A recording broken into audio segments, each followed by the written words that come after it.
सर्वधर्मा स्वरूपिणे अवतार वरिष्ठाय रामकृष्णाय ते नमः। भगवान श्री रामकृष्ण जगज्जननी मा शारदा एवं যুবনায়ক স্বামীজির চরণে শত কোটি প্রণাম জানিয়ে আমরা আমাদের আজকের অনুষ্ঠান শুরু করছি। ভগবান শ্রী রামকৃষ্ণ ঈশ্বর লাভ প্রসঙ্গে বলেছিলেন, ব্যাকুলতা চাই ব্যাকুলতা, বালকের মতো সরলতা, বিশ্বাস, ভালোবাসা। আর ওই ব্যাকুলতা থাকলে ঈশ্বর লাভ হয়। এবং সেই প্রসঙ্গে ঠাকুর একদিন বলেছিলেন মধুসূদন দাদার গল্প। আজ সেই গল্পই আমরা নাট্যরূপে আপনাদের সামনে তুলে ধরবার চেষ্টা করছি। শুরু হচ্ছে নাটক মধুসূদন দাদা।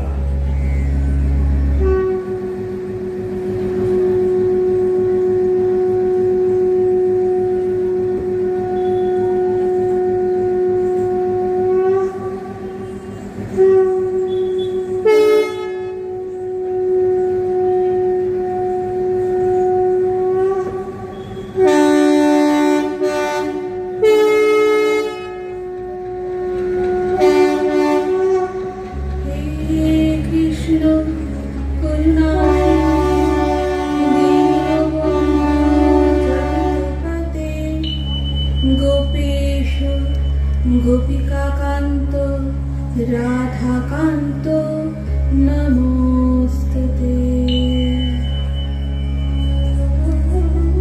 মা মা মা ও মা, কি হয়েছে? কি হয়েছে বাবা মাধব? হাঁপাচ্ছিস কেন? কি হয়েছে? কি হয়েছে বল। মা, কাল থেকে তুমি পাঠশালায় না নিয়ে গেলে আমি আর পাঠশালায় যাব না মা। ওই ঘন জঙ্গলের পথ দিয়ে পাঠশালায় যেতে আমার যে বড্ড ভয় করে মা। আমি যাব না মা, যাব না, আমি আর পাঠশালায় যাব না। সে কি রে মাধব, পাঠশালায় না গেলে তুই লেখাপড়া শিখে মস্ত বড় মানুষ হবি কি করে? তাছাড়া আমি পাঠশালায় নিয়ে গেলে এদিকে যে সংসার চলবে না রে বাবা। আচ্ছা আচ্ছা শোন, ওই জঙ্গলে তোর একজন দাদা থাকেন রে মাধব। ওই জঙ্গল দিয়ে পাঠশালায় যাবার পথে তোর যদি ভয় করে তবে এক মনে মধুসূদন দাদাকে ডাকবি। দেখবি মধুসূদন দাদা এসে তোর ভয় দূর করে দেবে। সত্যি মা, ওই জঙ্গলে আমার মধুসূদন দাদা থাকে? হ্যাঁ রে বাবা, সত্যি। আমি ডাকলে দাদা আমার কাছে আসবে? হ্যাঁ বাবা, নিশ্চয়ই আসবে। আমায় পাঠশালায় দিয়ে আসবে, নিয়েও আসবে। বলো না মা, বলো না, মধুসূদন দাদা আমার সাথে খেলবে? হ্যাঁ বাবা মাধব, সে তো সকলের বন্ধু, বিপদের সাথী, খেলার সাথী। তুমি শুধু তাকে মন থেকে ডাকবে, ভালোবেসে ডাকবে, তাহলেই তাকে পেয়ে যাবে। ঠিক আছে মা, ঠিক আছে। তবে পাঠশালার উদ্দেশ্যে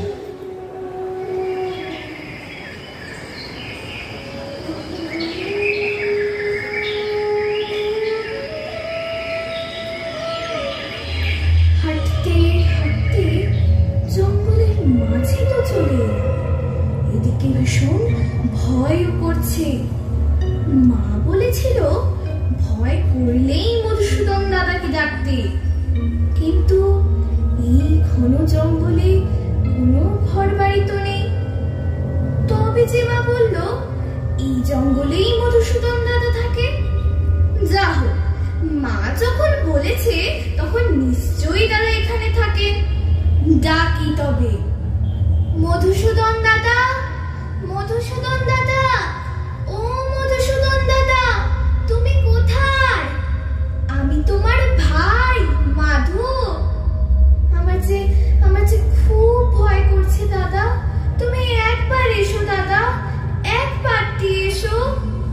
মধুসূদন দাদা, ও মধুসূদন দাদা, ও মধুসূদন দাদা, মধুসূদন দাদা।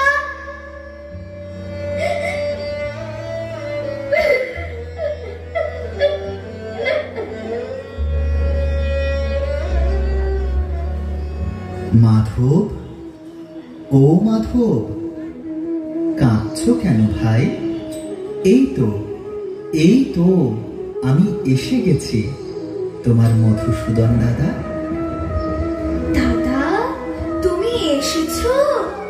হ্যাঁ ভাই, তুমি ডাকছো আর আমি না এসে থাকতে পারি? তোমার আর কোনো ভয় নেই মাধব।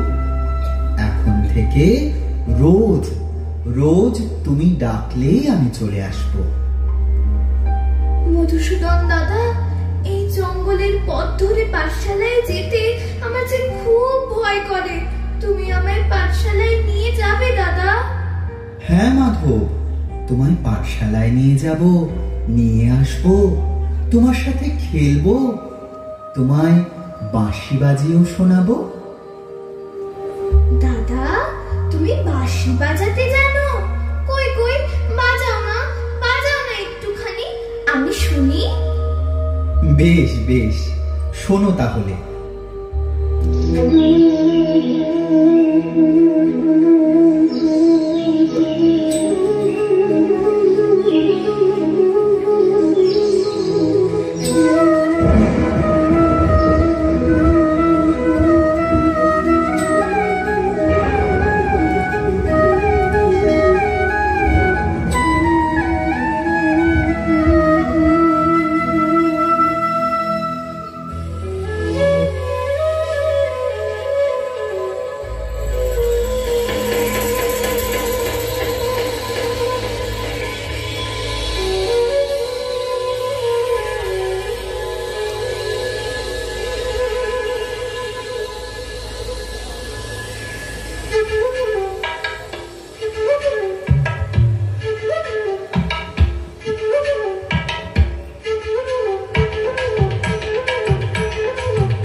হতে থাকে মাধবীর।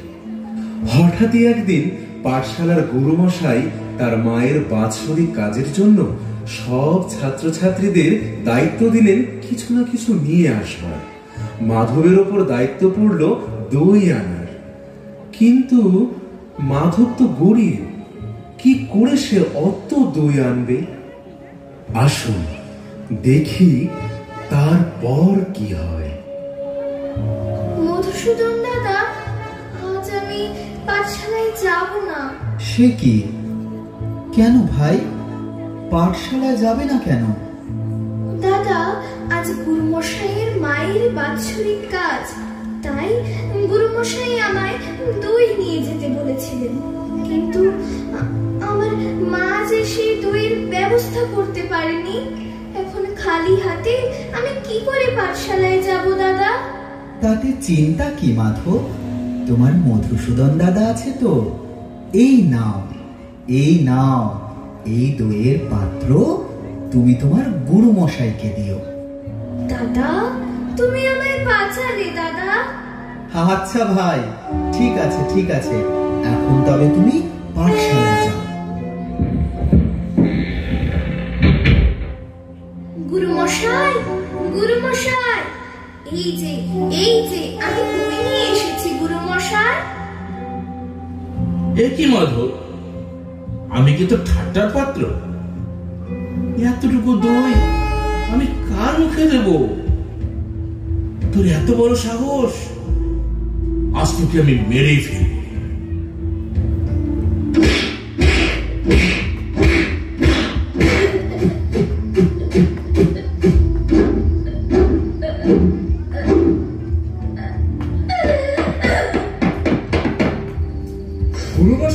গুরুমশাই দেখুন, মাধব যেই পাত্রে দই এনেছিল সেই পাত্রের দই যতবার ঢেলে রাখছি পাত্র আবার দইয়ে ভরে যাচ্ছে। এই দেখুন, এক বালতি দই হয়ে গেল, তবু এই পাত্রের দই শেষ হলো না। এ কি অবিশ্বাস্য ঘটনা! মাধব, ও মাধব, এই দইয়ের পাত্র তুই কোথায় পেলি বাবা? বল। গুরুমশাই, এই দই আমাকে আমার মধুসূদন দাদা দিয়েছে। গুরুমশাই। মধুসূদন দাদা? কে তোর মধুসূদন দাদা? কোথায় থাকে সে? আমি তাকে দেখতে চাই মাধব, আমি তাকে দেখতে চাই। বেশ তো গুরুমশাই, চলুন, ওই জঙ্গলেই মধুসূদন দাদা থাকেন।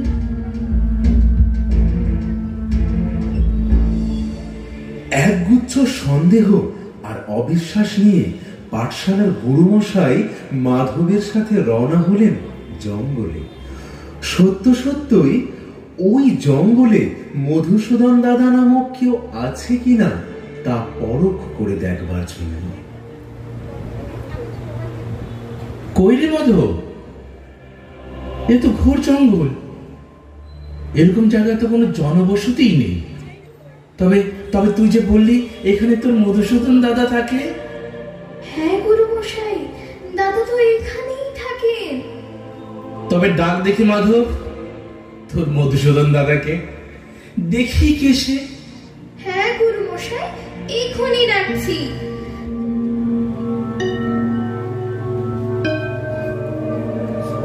মধুসূদন দাদা, ও মধুসূদন দাদা, মধুসূদন দাদা, কোথায় তুমি? গুরুমশাই তোমাকে দেখতে এসেছেন গো দাদা, একবারটি এসো দাদা। মধুসূদন দাদা, ও মধুসূদন দাদা। কে মাধব, কোথায় তোর মধুসূদন দাদা? কেউ তো এলো না, তুই আমার সঙ্গে ঠাট্টা করছিস? না গুরুমশাই না, মধুসূদন দাদা আছেন, আমার সাথে রোজ তার দেখা হয়। মধুসূদন দাদা, ও মধুসূদন দাদা, কোথায় গো তুমি? একবারটি এসো। মধুসূদন দাদা, মধুসূদন দাদা, ও মধুসূদন দাদা।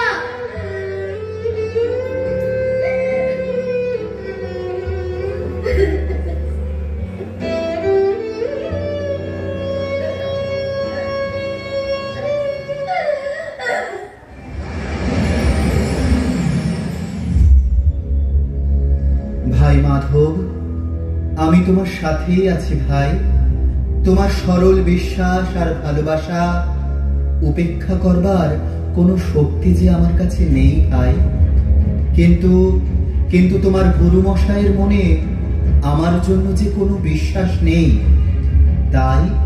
তাই তোমার গুরুমশাই আমার দর্শন পাবে না মাধব।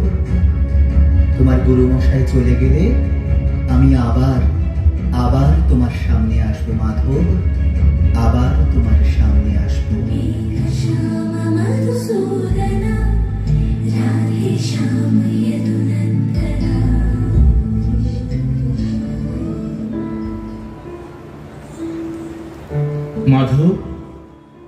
মাধব, আমায় ক্ষমা কর মাধব।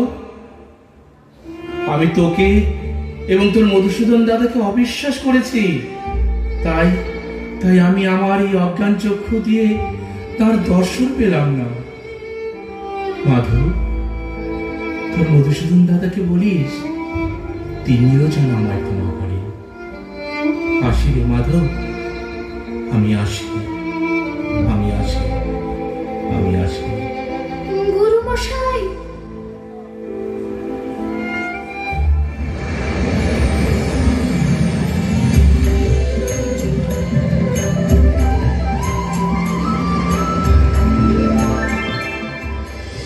মাধব, ভাই আমার, এই তো আমি তোমার সামনে।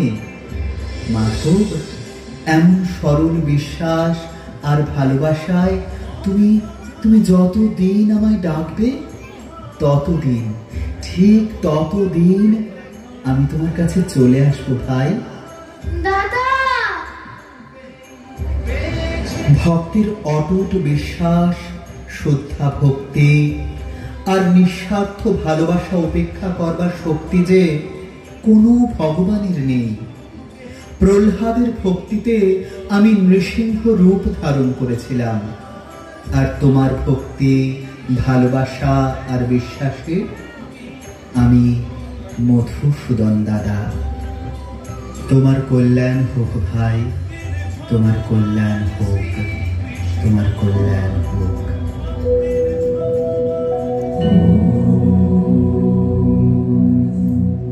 कृष्णाय वासुदेवाय हरये परमात्मने प्रणतः क्लेशनाशाय गोविन्दाय नमो नमः।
সরলতা ও বিশ্বাস না থাকলে ঈশ্বরা পরিবেশনায় শ্রী সন্দীপ চ্যাটার্জি ও সহশিল্পীবৃন্দ। এবারে পরিবেশিত হবে নৃত্যনাট্য আমি বিবেকানন্দ।